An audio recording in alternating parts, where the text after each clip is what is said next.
मैं आपको यहाँ कुछ बेहद असाधारण चीज दिखाने जा रहा हूँ। देखा आपने? ये देखने में तो एक साधारण लिंगम जैसा लगता है, लेकिन उस कक्ष के अंदर एक बड़ा रहस्य छिपा हुआ है। आइए लिंगम पर करीब से नजर डालें, जो एक असामान्य रूप से लंबा शाफ्ट है, लेकिन यहाँ एक आश्चर्यजनक विवरण है। ठीक इसके बगल में क्या आपको ये दिख रहा है? यह क्या है? एक भूमिगत जगह जो सीधे फर्श में जा रही है।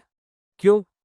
और इसकी आकृति देखिए, यह कोई सामान्य गड्ढा नहीं है। ये गड्ढा स्वयं एक लिंगम की आकृति जैसा दिखता है। इसमें दो स्तर प्रतीत होते हैं। एक बड़ा गड्ढा है, लेकिन उससे जुड़ा एक छोटा गड्ढा भी है। कम से कम 1000 साल पहले बने एक प्राचीन मंदिर के मुख्य कक्ष में कोई इस आकार का भूमिगत स्थान क्यों बनाएगा? यह एक बड़ा सुरक्षा खतरा भी है। लोग आसानी से इस गड्ढे में गिर सकते हैं। ये पहले से ही बहुत अजीब है, लेकिन यह और भी अजीब हो जाता है इस कक्ष के बाहर। ठीक इसके बगल में ये यहाँ के सामान्य जमीनी स्तर जैसा दिखता है, लेकिन फिर से एक और भूमिगत स्थान है। ये गड्ढा पहले वाले से भी ज्यादा गहरा है। क्यों? कोई व्यक्ति किसी कक्ष के बीचों बीच लिंगम क्यों रखेगा और फिर ठीक उसके बगल में एक भूमिगत स्थान क्यों बनाएगा? और अगर इतना ही काफी नहीं है, तो वे पहले वाले गड्ढे से भी गहरा दूसरा गड्ढा क्यों बनाएंगे? फनोम रंग मंदिर में आपका स्वागत है। नहीं, यह मंदिर भारत में नहीं है। यह शायद थाईलैंड की सबसे रहस्यमय प्राचीन संरचना है। यह इतना रहस्यमय है कि इसने पुरातत्वविदों और पर्यटकों दोनों को समान रूप से चकित कर दिया है। इसके दूरस्थ स्थान के कारण अधिकांश लोगों को ये भी नहीं पता कि ऐसा कोई मंदिर मौजूद है। चलिए मुख्य कक्ष में वापस चलते हैं। अब मैंने आपको लिंगम, पहला गड्ढा और दूसरा गड्ढा दिखाया, लेकिन मैं एक महत्वपूर्ण विवरण बताना भूल गया। चलिए मैं इस पहले गड्ढे में टॉर्च की रोशनी डालता हूँ। इसके ऊपर एक छेद है। ये बहुत अजीब है, और अगर यह काफी अजीब नहीं है, तो इस गड्ढे के तल में यहाँ आप ये देख रहे हैं, यहाँ एक और छेद है। तो पहले गड्ढे में 2 छेद हैं। अब चलिए दूसरे गड्ढे में चलते हैं और कुछ जांच करते हैं। दूसरे कक्ष में आप फिर से यहाँ ये छेद देख सकते हैं। आप देख सकते हैं कि इसमें से मक्खियां निकल रही हैं। ये तो बहुत अजीब और डरावना है। इसे दशकों से या शायद सदियों से छुआ भी नहीं गया है। लेकिन रुकिए, यह क्या है? क्या नीचे एक और छेद है? हाँ, दूसरे गड्ढे में भी नीचे एक और छेद है। तो आप 2 छेद देख सकते हैं, एक ऊपर और दूसरा नीचे। अब हम एक प्राचीन रहस्य की बात कर रहे हैं, जो कम से कम 1000 वर्षों से एक अनसुलझा रहस्य बना हुआ है। लेकिन इस वीडियो के अंत तक हमें इसका हल निकालना होगा। प्राचीन वास्तुकारों ने यहाँ लिंगम क्यों रखा? 2 छेदों वाला पहला गड्ढा क्यों बनाया और फिर 2 छेदों वाला दूसरा गड्ढा क्यों बनाया? अब मैं एक प्रयोग करने जा रहा हूँ। चलिए मैं पहले गड्ढे में उतरता हूँ और अपना कैमरा ऊपर वाले छेद से अंदर डालता हूँ। मैं अपनी टीम से कहूँगा कि वे दूसरे गड्ढे के सबसे ऊपरी छेद से टॉर्च की रोशनी डालें। क्या आप इसे देख रहे हैं? हाँ, हम स्पष्ट रूप से देख सकते हैं कि प्रकाश दूसरे गड्ढे के ऊपरी छेद से होकर पहले गड्ढे के ऊपरी छेद तक जा रहा है। ये दोनों गड्ढे ऊपर के छेदों से पूरी तरह जुड़े हुए हैं, इसमें कोई संदेह नहीं होना चाहिए। लेकिन रुकिए, चलिए कुछ और भी जांच लेते हैं। मुझे अपना कैमरा सबसे नीचे वाले छेद पर रखने दीजिए। मैं उससे कह रहा हूँ कि वह दूसरे गड्ढे के सबसे नीचे वाले छेद पर रोशनी डाले। आपको क्या लगता है, क्या इस छेद से भी रोशनी आएगी? पहले तो यहाँ बिल्कुल अंधेरा है, लेकिन ध्यान से देखें, आपको रोशनी आती हुई दिखाई देगी। ये हल्की है, लेकिन फिर भी नीचे के छेद से भी रोशनी आती हुई दिखाई देगी। वे भी आपस में जुड़े हुए हैं। गाद और गंदगी के कारण निचला चैनल अवरुद्ध हो गया है, लेकिन ये दोनों गड्ढे ऊपर और नीचे से जुड़े हुए हैं। लेकिन क्यों? कल्पना कीजिए कि यह प्रकाश नहीं है। कल्पना कीजिए कि यह पानी है। यह ऊपर और नीचे की इन नलिकाओं से पूरी तरह से बह जाएगा। प्राचीन काल के भवन निर्माणकर्ता पानी का उपयोग नहीं करते थे। मैं इसे अभी समझाऊंगा। हम अभी समाधान की सिर्फ ऊपरी सतह को ही छू रहे हैं, लेकिन हमने एक प्राचीन दोहरी चैनलिंग प्रणाली की खोज की है। यहाँ 2 चैनल इस तरह से जुड़े हुए हैं, और यह सिर्फ एक सामान्य चैनलिंग सिस्टम नहीं है, बल्कि यह एक गुप्त चैनलिंग सिस्टम है। आज भी जब हम घर बनाते हैं, तो कई बार पाइप खुले में ही दिखाई देते हैं, लेकिन कुशल इंजीनियर हमेशा पाइपिंग सिस्टम को छुपाकर रखते हैं। लेकिन इस हिंदू मंदिर में ये गुप्त पाइप या नहर प्रणाली 1000 साल पहले बनाई गई थी। यहाँ आपको नहर का मुहाना दिखाई दे रहा है, और यहाँ आपको नहर आगे जाती हुई दिखाई दे रही है, लेकिन ऊपर से यह पत्थर की शिलाओं से पूरी तरह से ढकी हुई है। अब याद है मैंने आपको बताया था कि इन गड्ढों को इस तरह खुला छोड़ना सुरक्षा के लिहाज से खतरनाक है। प्राचीन निर्माता खुले गड्ढे क्यों छोड़ते थे? अगर कोई 1000 साल पहले इस तरह इनमें चलता तो क्या वो इनमें गिर नहीं जाता? ये गड्ढे भी छिपे हुए थे। शुरुआत में सब कुछ पूरी तरह से छिपा हुआ था, जो देखने में एक सामान्य फर्श की तरह बिल्कुल सही लगता था। मैं ऐसा क्यों कह रहा हूँ? यहाँ देखिए, पहले गड्ढे के बिल्कुल अंत में आपको पत्थर की 2 छोटी पटियाएं दिखाई देंगी, जो स्पष्ट रूप से गड्ढे को छुपा रही है। और अगर आप कोनों को ध्यान से देखें तो आपको यहाँ ये उभार दिखाई देंगे। इन्हें ढक्कन को पकड़ने के लिए जानबूझकर बनाया गया था। हाँ, इस गड्ढे को छिपाने के लिए ऊपर और भी शिलाखंड रखे गए होंगे और ये उभार इन शिलाखंडों को सहारा देते होंगे। इससे एक महत्वपूर्ण बात सामने आती है। जहाँ मैं अभी खड़ा हूँ, यह एक ठोस फर्श नहीं है। यहाँ ठीक मेरे खड़े होने की जगह के नीचे एक भूमिगत गड्ढा है और यहाँ आप पहले गड्ढे के दूसरे छोर पर फर्श को ढकने वाली पत्थर की शिलाएं भी देख सकते हैं। तो जी हाँ, हम थाईलैंड में कम से कम 1000 साल पहले निर्मित एक प्राचीन गुप्त जलमार्ग प्रणाली को देख रहे हैं।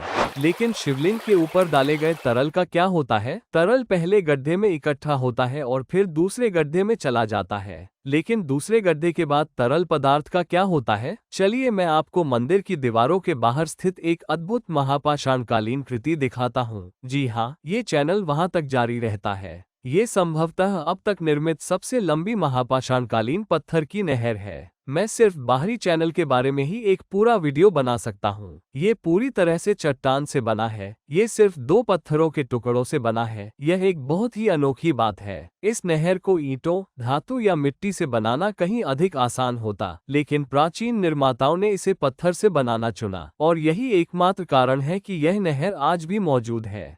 अन्यथा भले ही यह लोहे की बनी होती, सदियों पहले ही जंग खाकर नष्ट हो गई होती। इसलिए उन्होंने इस रॉक चैनल को हमेशा के लिए कायम रखने के लिए बनाया। लेकिन यहाँ कुछ रहस्यमय और दिलचस्प बातें छिपी हुई हैं। अंत में सिर्फ एक ही आउटलेट नहीं है, बल्कि किनारों पर कई आउटलेट हैं। आप बाईं ओर एक और दाईं ओर दूसरा देख सकते हैं। साथ ही आप साइड व्यू से भी आउटलेट देख सकते हैं। बहुत दिलचस्प है। लेकिन एक चैनल को इस तरह से कई आउटलेट्स के साथ क्यों डिजाइन किया जाएगा? अब जबकि हमने संपूर्ण चैनल प्रणाली का मानचित्रण कर लिया है, ये कुछ इस तरह दिखेगा। पहली नज़र में कुछ लोग अनुमान लगा सकते हैं कि यह एक साधारण जल निकासी प्रणाली है। इस नहर को केवल शिवलिंग पर डाले गए पानी को बाहर निकालने के लिए बनाया गया था। सही? गलत? क्यों? यहाँ आपको जल निकासी के लिए 2 अलग-अलग चैनलों की आवश्यकता नहीं है, एक ऊपर और एक नीचे। अगर इसका इस्तेमाल सिर्फ पानी निकालने के लिए होता तो नीचे एक बड़ा छेद ही काफी होता। और सभी जल निकासी प्रणालियों में चिकने चैनल होते हैं। आप नहीं चाहेंगे कि पानी कहीं जमा हो। आजकल पानी को बिना कहीं रुके आसानी से बहने देने और उसे जल्द से जल्द बाहर निकालने के लिए पाइपों का इस्तेमाल किया जाता है। लेकिन इस प्रणाली में पानी को जानबूझकर 2 अलग-अलग टैंकों, गड्ढे 1 और गड्ढे 2 में स्थिर रखा जाता है। ऐसा क्यों? क्योंकि वे पानी का बिल्कुल भी उपयोग नहीं कर रहे थे, इसलिए वे यहाँ कुछ और कर रहे थे। सोचिए, अगर यह सिर्फ पानी या अपशिष्ट जल होता तो क्या आप इसे इन गड्ढों में कुछ समय के लिए स्थिर रहने देते? बिल्कुल नहीं। लेकिन इन टैंकों की जरूरत किसी महत्वपूर्ण काम के लिए थी। अब इस लिंगम को ध्यान से देखिए। इस लिंगम में कुछ विचित्र है। जब आप गौर से देखेंगे तो पाएंगे कि सिलेंडर आधार के अंदर स्थिर नहीं है। लिंगम योनि के अंदर नहीं रखा गया है, ये केवल उसके ऊपर रखा गया है। यह मूल लिंगम नहीं है, क्योंकि प्राचीन काल में सिलेंडर को आधार के अंदर गहराई तक डाला जाता था। लेकिन यहाँ ऐसा बिल्कुल नहीं है। ये लिंगम पिछली कुछ शताब्दियों में ही स्थापित किया गया होगा। मूल लिंगम की स्थिति अलग रही होगी। उसका मुख पहले गड्ढे के ठीक ऊपर रहा होगा। मूल लिंगम अब कहाँ है? लेकिन इससे बेहतर सवाल ये होगा, मूल लिंगम किस सामग्री से बना था? क्या वो लिंगम चमकदार काले पत्थर से बना था? क्या ये ग्रेनाइट या बलुआ पत्थर से बना था? नहीं, यह 9 विषों से बना था, जो नवपाषाण नामक एक प्राचीन मिश्रण था। नवपशना शब्द का अर्थ है 9 विष। नव का अर्थ है 9 और पशना का अर्थ है विष। लेकिन लिंगम विषैली सामग्री से क्यों बनाया जाएगा? क्योंकि यदि इन्हें अलग अलग सेवन किया जाए तो ये विष होते हैं और नुकसान पहुंचा सकते हैं, लेकिन इन्हें एक साथ मिलाकर अद्भुत उपचार गुण प्राप्त किए जा सकते हैं। भारत के पलानी मंदिर में नवपाषाण की सबसे प्रसिद्ध मूर्ति है। मंदिर के मुख्य कक्ष में स्थित यह मूर्ति वास्तव में 9 विषयों से बनी है, लेकिन विभिन्न विषयों से बनी मूर्ति लोगों को कैसे ठीक कर सकती है? प्रतिदिन पुजारी एक अनुष्ठान करते हैं जिसमें वे इस मूर्ति के ऊपर पानी डालते हैं। पानी पूरी मूर्ति पर गिरता है और इस नवपाषाण के सूक्ष्म कणों को अपने साथ ले जाता है। इसलिए जब तक पानी जमीन पर पहुंचता है तब तक उसमें इस उपचारक पदार्थ के छोटे छोटे कण मौजूद होते हैं। यह एक दवा की तरह काम करता है। इसके बाद इसे लोगों में, विशेषकर बीमार लोगों में वितरित किया जाता है। इसके बाद इस तरल पदार्थ को भक्तों द्वारा ग्रहण किया जाता है, जिससे उन्हें इस मिश्रण के लाभ प्राप्त होते हैं। लेकिन लोगों को देने से पहले वे एक महत्वपूर्ण प्रक्रिया करते हैं। वे तरल को छानते हैं ताकि यह सुनिश्चित हो सके कि उसमें से विष के बड़े टुकड़े निकल जाएं। छानना बहुत महत्वपूर्ण है क्योंकि नवपाषाण के बड़े टुकड़ों का सेवन खतरनाक हो सकता है। और यही नजारा आपको फेनोम रंग मंदिर में देखने को मिलता है। यह एक उन्नत निस्पंदन प्रणाली है। चलिए 1000 साल पहले के समय में चलते हैं। जब नवपाषाण लिंगम पर जल डाला जाता था तो जल लिंगम से कुछ कणों को सोख लेता था और इस चैनल के माध्यम से बहना शुरू कर देता था। लेकिन ये स्वतंत्र रूप से नहीं बहना चाहिए क्योंकि इसमें विषाक्त पदार्थों के बड़े कण होते हैं जो खतरनाक हो सकते हैं। तो प्राचीन निर्माताओं ने क्या किया? उन्होंने एक उन्नत बहुस्तरीय निस्पंदन प्रणाली तैयार की। इसीलिए आपको 2 गड्ढों की जरूरत है और इसीलिए आपको 2 चैनलों की जरूरत है, एक ऊपर और एक नीचे। सबसे पहले वे नीचे की नली में अवरोधक लगाएंगे, ठीक है? जब लिंगम से औषधीय तरल पदार्थ बहेगा तो क्या होगा? इसे पहले गड्ढे में स्थिर रहने दिया जाता है। क्यों? क्योंकि गुरुत्वाकर्षण के कारण विषाक्त पदार्थों के बड़े कण नीचे बैठ जाएंगे। केवल वही पानी ऊपर आएगा जिसमें दवा की मात्रा बहुत कम होगी और केवल यही पतला औषधीय तरल अगले गड्ढे में जाएगा। वास्तुशास्त्र की शब्दावली में इन 2 गड्ढों को तलछटी जल टैंक या जलाशय फिल्टर के रूप में वर्णित किया जा सकता है। ये बहते पानी से अशुद्धियों को दूर करने के लिए उपयोग की जाने वाली प्रणालियां हैं। दरअसल प्राचीन रोमन जल शोधन प्रणाली एक्वा एलेसारिना की पिसीना लिमारिया भी लगभग इसी सिद्धांत पर काम करती है। याद रखें, अगर आपको गाढ़ा सूप नहीं चाहिए तो सूप को ऊपर से निकालें। इसलिए गाढ़ा तरल टंकियों के तल में ही रह जाता है क्योंकि नवपाषाण विषैला हो सकता है और केवल पतला मिश्रण ही ऊपर जाता है और वह दूसरे गड्ढे में चला जाता है। यहाँ एक और छानने की प्रक्रिया होती है। फिर से गाढ़ा तरल दूसरे गड्ढे के तल में बैठ जाता है और पतला तरल बाहर चला जाता है। यही प्रक्रिया बाहरी चैनल पर भी दोहराई जाती है जहाँ एक छोटा संग्रहण टैंक है। लेकिन निचले चैनल का उद्देश्य क्या था? अगर इसे फिल्ट्रेशन सिस्टम के रूप में डिजाइन किया गया था तो उन्हें नीचे एक और चैनल की आवश्यकता क्यों होगी? सफाई और रखरखाव के लिए। नीचे की नाली के बिना उन्हें गड्ढों को मैन्युअल रूप से साफ करना पड़ता और जहरीले पदार्थों को छूना पड़ता। इसलिए उन्होंने सफाई के लिए बिल्कुल नीचे एक नाली बनाई। फिर से आमतौर पर हम पानी की टंकियों को इसी तरह डिजाइन करते हैं। साफ पानी की आपूर्ति करने वाला पाइप अक्सर तल से कुछ इंच ऊपर लगाया जाता है, जबकि रखरखाव के लिए सबसे नीचे एक और नल होता है। इसे हमेशा बंद रखा जाता है, लेकिन जब सफाई का समय होता है तो हम नीचे का नल खोलकर सारी गंदगी और पानी पूरी तरह से निकाल देते हैं। आपको लग सकता है कि हमने आधुनिक युग में इन सब चीजों का आविष्कार किया है, लेकिन आप देख सकते हैं कि प्राचीन निर्माताओं ने कम से कम 1000 साल पहले इस हिंदू मंदिर में एक जटिल, गुप्त, बहुस्तरीय निस्पंदन प्रणाली का निर्माण कैसे किया था। इसलिए सामान्य परिचालन के दौरान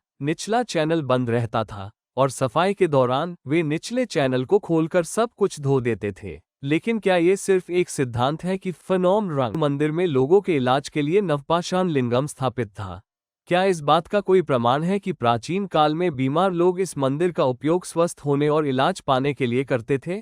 जी हाँ, पुरातत्वविदों को ऐसे शिलालेख मिले हैं जो ये साबित करते हैं कि इसका उपयोग आरोग्यशाला के रूप में किया जाता था, जो अस्पताल या चिकित्सा केंद्र के लिए एक प्राचीन संस्कृत शब्द है। इसका उल्लेख फेनोम रंग मंदिर के विकिपीडिया पृष्ठ पर भी किया गया है। इसलिए इसमें कोई संदेह नहीं है कि यह मंदिर प्राचीन काल में एक उपचार केंद्र था। लेकिन नवपाषाण लिंगम के लिए फेनोम रंग मंदिर को ही क्यों चुना गया? उन्हें अन्य मंदिरों में क्यों नहीं स्थापित किया गया? चूंकि यह मंदिर एक पर्वत की चोटी पर स्थित है और वह कोई साधारण पर्वत की चोटी नहीं है, बल्कि यह लगभग 1300 फीट की ऊंचाई पर एक विलुप्त ज्वालामुखी के किनारे पर स्थित है। यह महत्वपूर्ण क्यों है? क्योंकि सभी प्राचीन नवपाषाण प्रतिमाएं केवल पहाड़ियों या पर्वतों की चोटियों पर ही स्थापित की जाती हैं। क्यों? क्योंकि इस मिश्रण में इस्तेमाल होने वाली जड़ी बूटियां और पौधे केवल ऊंचाई वाले क्षेत्रों में ही पाए जाते हैं। ये जड़ी बूटियां जमीन पर नहीं उगती और इन जड़ी बूटियों के बिना आप नवपाषाण नहीं बना सकते। इसीलिए नवपाषाण की सभी मूर्तियां पहाड़ियों या पर्वतों की चोटियों पर स्थापित की जाती हैं। फनोम रंग की मूर्ति का एक ऊंची पहाड़ी की चोटी पर स्थापित होना इस बात की पुष्टि करता है कि मूल लिंगम निश्चित रूप से नवपाषाण धातु का बना हुआ था। इसमें कोई संदेह नहीं है। वैसे मुझे गड्ढों की तलहटी में रखी गई चीजों के बारे में कुछ बहुत ही दिलचस्प जानकारी मिली। गड्ढे खाली नहीं थे, उनके अंदर कुछ विचित्र वस्तुएं थीं, लेकिन मैंने इसे केवल सदस्यों के लिए आरक्षित अनुभाग में पोस्ट किया है। इस विशेष वीडियो में प्राचीन लिंगम और उपचार तकनीकों के बारे में कुछ अनूठी जानकारी दी गई है, तो कृपया नीचे दिए गए ज्वाइन बटन पर क्लिक करें और वो वीडियो देखें। इससे आपको पता चलेगा कि थाईलैंड के इस दूरस्थ मंदिर में कभी एक प्राचीन लिंगम था, जिसने लाखों लोगों को ठीक किया था। देखिए कैसे उन्होंने धातु या लकड़ी जैसी किसी भी सामग्री का उपयोग किए बिना एक जटिल, भूमिगत, गुप्त निस्पंदन प्रणाली तैयार की। देखिए उन्होंने हर चीज को पत्थर से कैसे बनाया, जो हजारों वर्षों तक टिकी रहेगी। मैं प्रवीण मोहन हूँ। देखने के लिए बहुत बहुत धन्यवाद। सब्सक्राइब करना न भूलें और जल्द ही आपसे बात करूंगा। बाय।